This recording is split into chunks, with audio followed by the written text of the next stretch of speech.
Music is the language of the spirit. Fairies and their music are inseparable. They take their music wherever they go, and they play and listen to their music whenever it pleases them. Instances of people hearing fairy music account for a large slice of all fairy encounters and interactions. There can be no doubt that fairy music is alluring. People are known to literally drop whatever they are doing, stop wherever they are going, and simply forget themselves when they hear fairy music on the air. But while it is sometimes given us to hear, to dance to lose ourselves within, it is never ours to keep. This collection of true stories serves to remind us that fairy music can be as dangerous as it is captivating. One night, about 20 years ago, a Miss Pentony and a Miss Flynn were going for a walk through some fields at Crofty. In one field there was a fairy fort, and when passing it they heard soft, soothing music in the distance. They stood listening to it, and the sound seemed to be coming nearer till it seemed as if it was right beside them, but they could see nobody. Fear overcame them, and they ran back in the direction they had come. One night, a man was going home from town. As he was passing an old fort, he heard fine music playing inside the fort. He went into the fort and started to dance to the music, but he could see nobody around. After some time dancing in the fort, he went home and he felt quite sick. He was taken to hospital the next day and was in a bad condition.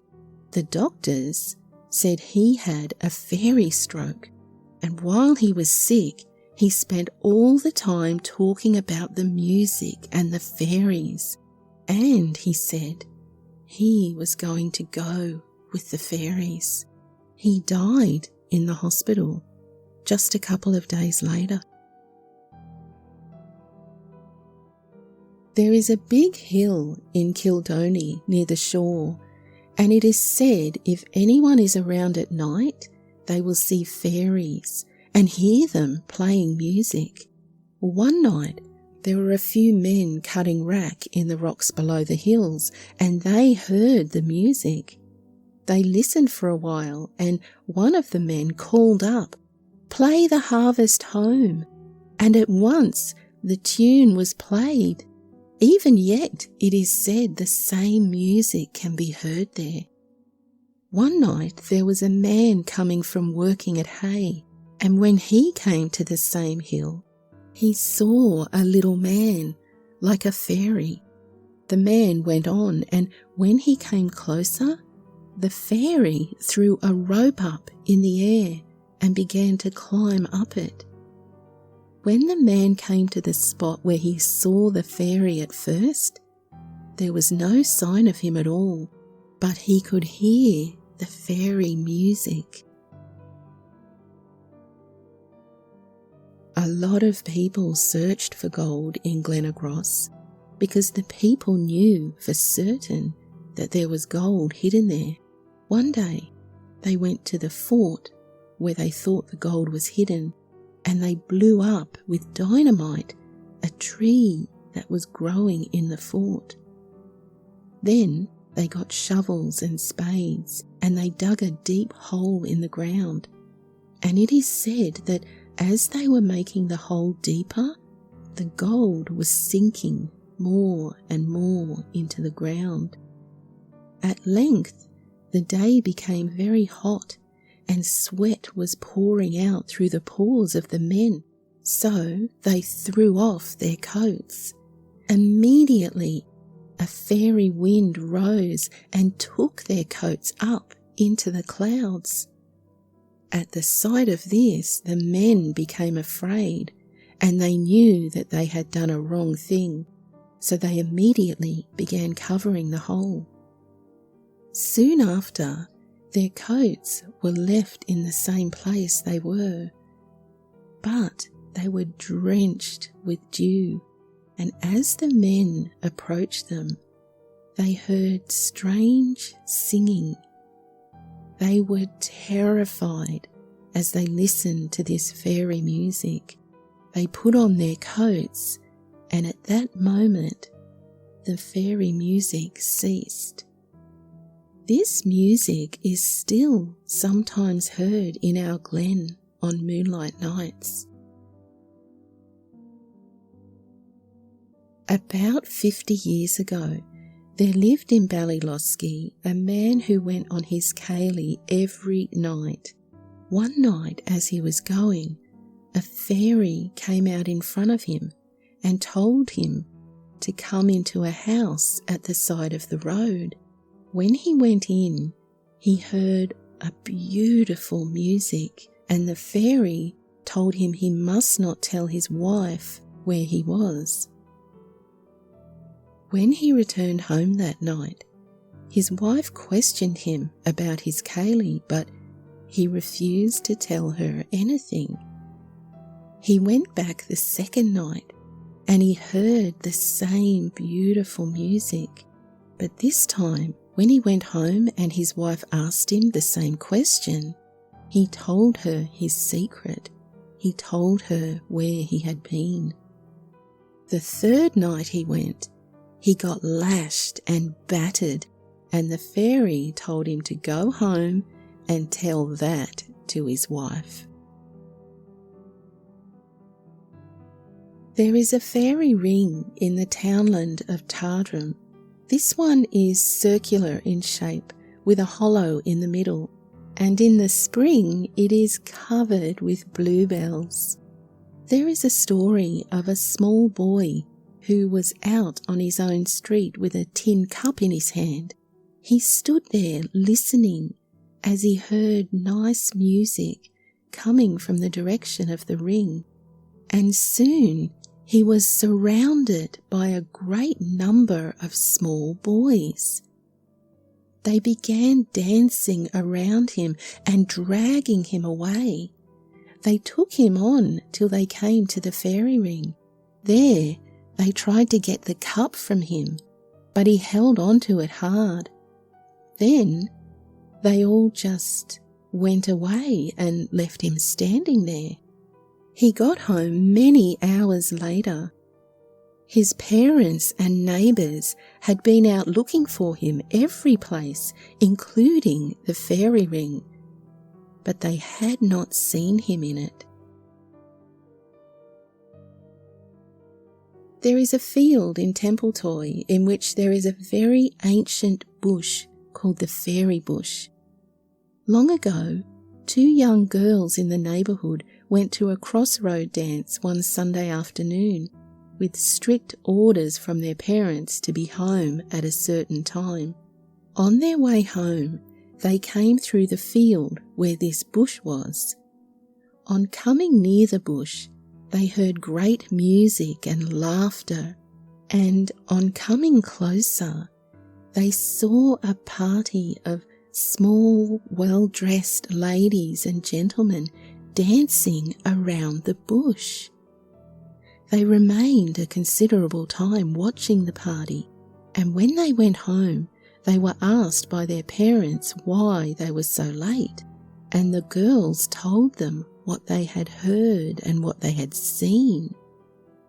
Their parents, not believing them, brought them back to where they had seen the party. But when they arrived, there was no party to be seen, but the place around showed all the appearance of a dance being held there, as the grass was well beaten down, with corks and papers strewn all around, and up to this day nothing grows around that fairy bush. There is a good spring well in the side of our fort, and the fairies were seen drawing water out of it with crocks. Once the fairies went travelling and stole a good child and left a bad one in its place. The delicate child grew to be a man, but he could never leave his bed. When the people of the house would go out, he could be heard playing the loveliest music that was ever heard on the tongs or on a wisp. Before the World War, a light used to go from Corliss to Drumlandrick Fort and then to Davidson's Fort. This mysterious light was followed by the lovely music of bagpipes. My father remembers this light, and he often heard the fairy bagpipes too. Everyone grew used to the music and the light, and when a person goes near that fort, they are supposed to say, "Don't talk loud so as the good people won't hear us." Well, one time, a girl named Mary Ann Mallon was herding cattle near this fort. She was taken away on a white horse by the fairies, and when she came home, she could not speak in her natural way, and all she could remember was seeing a crowd of horses which were all white. Long ago, there lived a man in Elliston named Thomas Joyce. He was married and he had 3 daughters. One of them went to America and the other 2 remained at home working on the little farm which they had. They had some cattle and they used to drive them to the hill in the morning and bring them home in the evening every day. Well, one of the girls went to the hill one evening to bring home the cattle, and as she was driving them past Malthouse, she heard music playing in the cliff and the noise of the people's feet dancing on a floor. She was a good singer and a good dancer herself, so she stopped the cattle and began dancing.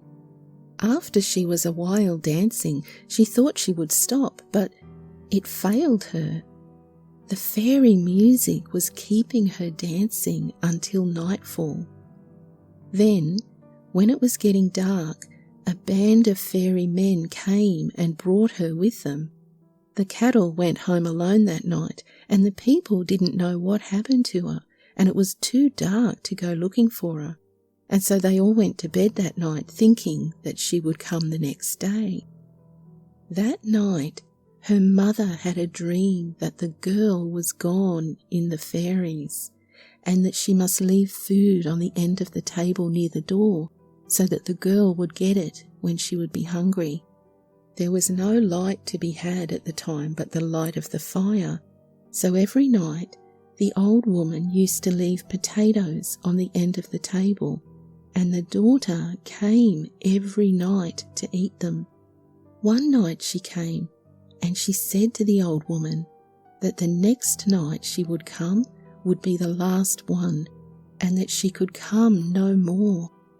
That night her father had a dream that the next night he must hit her with salt and water, and then she would stay. So this he did, and she was able to leave the fairies and stay in the house. She told her parents of the hard life the people had with the fairies, and how they were scourged every day by them. She told them where she was brought in, and that she would never have been let go if she had eaten any of their food. One evening, as John Joe Cohen, who lives in Aircourt, was going home from school with a few boys, he heard noise and singing at a little distance. He went to the spot and saw, to his surprise, a crowd of fairies playing about the field. He watched them for some time, and suddenly the music stopped and each fairy ran up a tree. In a moment they had all vanished, and he came home in great fear and related to his family just what he had seen. There is a fairy fort out in the country. It is about 2 miles from here. It's said that people keep away from it because they say it is haunted. There's an old fence around it. It is an old fort. When people are tilling the land there, they never go near it. It's said that music is heard inside this fort, and it is closed in with thick bushes. Well, one night, as a man was coming home from visiting, he heard music. He went over to the fort. Now, this man was able to play the violin, and it was the music of violins he heard. He picked up his own violin and started to play the tune. When the fairies heard him, they jumped up on top of him, and they said that they would not stop beating him unless he would promise them that he would never play that tune for anyone. He promised so, and they let him go. He went straight home to his old aunt and told her about his adventure, and she advised him never to play it, or the fairies would do something awful to him or to them both. There is a round fort in Mr. Bell's land in Treen, and there are steps leading from the road into the fort. It is said that mysterious things happened at this fort. An old fairy woman sits on the steps every night at 12 o'clock, and lights are often seen at this fort. A man who was passing by once heard music playing in it, and there are fingerprints and footprints to be seen on the steps to this fort to this day. One night after 5 o'clock, James Duffy was going over Coolcredden Lane as his mother-in-law was very sick. Along the way there is a lone bush, and when he came up towards it, he could hear beautiful music. He listened hard to hear it. Then he looked out through the hedge and he saw 4 or 5 little fairies out under the large fairy bush, all playing musical instruments. He didn't disturb them but continued on his journey, and as he walked away, the music played on without interruption. There lived near a fort in Castlemore a family of pipers named Doherty. Everyone was delighted to listen to them play on their pipes. The neighbouring boys often got a loan of a barn for to hold a dance, to which the Doherty pipers were always invited to play. One night, very late, the pipers were sitting around the fire feeling very tired. A strange, unknown man came in and asked them to play a tune on the pipes. As they did not feel like playing, they refused. He left without saying another word. Some time after he had gone, they picked up their pipes to play, but found they were unable to. Months later, the same man came again into a barn. After a while, he asked them to play. They took down the bagpipes to play, but they thought that, as always, they would be unable to. But to their surprise, they found that they were able to play, as well as ever they did before.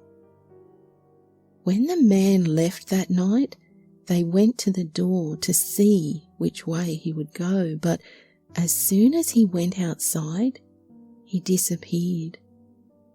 It is supposed that the man who took away their music was a fairy. They knew then never to deny music to a fairy again. About 40 years ago, I was coming from a dance in the month of May. The night was fine with a full moon, and I left the dance about 9 o'clock. My way home led by a fort which was close beside the road, but by coming through the fields I knew I could avoid the fort. Just before I left the road for the field, 2 girls caught up with me and asked me which way I was going. I said I was going by the fields for to avoid the fort. They asked me to go the roadway as there was nothing to fear at the fort.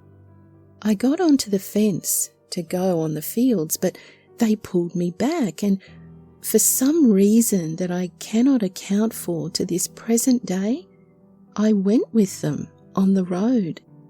We went along the road until we came very near to the fort, without a word being spoken. Just as we came within sight of the fort, I saw a crowd of people on the roadside. The time was then about 10:15. I stood feeling very nervous. My companions, though, went on and joined the crowd. I stood on the road, too frightened to go on, and just as I was about to return the way that I came, a girl left the crowd and came towards me. As she drew nearer, I knew her, and I knew also that she had died about 5 years previously. She spoke to me, saying, "Come and play for us, we want to dance." I declined, saying, "I can't play." She spoke again. "Didn't I often dance for your music?" "You did," I had to admit, "but I have nothing to play now." "I'll get you something to play on. Come on," she said. I approached the crowd feeling more nervous than ever. She brought me an instrument resembling an accordion, from which came the sweetest music I ever heard, and it seemed to me in my arms not an ounce in weight. I played until about 11 o'clock. The dancers were numerous. I think there were about 4 sets going on together. The girl again approached me and thanked me for the music I played. "You can go now," she said, "as our time is nearly out." Just as I was about to go, she held up her hand, saying, "You cannot go for a while." I looked towards the fort and saw a beautifully dressed lady coming. She went up to the dancers and asked them who I was, and if it was I who had played for the dance. The girl told her I was a friend of hers, whereupon she asked me up to the fort for refreshments. I declined, giving the lateness of the hour as an excuse, and she then told the girl to see me part of the way home. I said to her, "Did you not die?" She answered, "No." "Wasn't I at your wake and funeral?" I said. "You were," she said, "but it was not I that was dead. I was taken away to the fort in life, and a delicate girl was substituted for me. If you, at the funeral, were to have opened the coffin, you would have found nothing inside." And with these words, she disappeared. I continued on my way home alone for some distance, and then I overtook a neighbour, and right glad I was to have his company too. He told me he was at a card party and had stayed too long. He asked me were I at the dance, and I said I was at 2 dances. He was surprised to learn that there were 2 dances, but was much more surprised when I told him the second dance was at the fort. It was midnight when I got home, and from that night to this, I can never forget the night I played music for the dancers at the fairy fort. I hope you enjoyed this collection of fairy music encounters. If you'd like to know more about fairy music, check out one of my earlier videos, which is on the screen now. I'd like to send a big-hearted thanks to my channel members and my patrons for their support. Truly, without them, there wouldn't be a Fairy Encounters channel, and you can see their names up on the screen right now. Now, if you'd like to become part of this gorgeous group, check out the links in the notes below. Until next time, stay curious and be kind. Cheerio!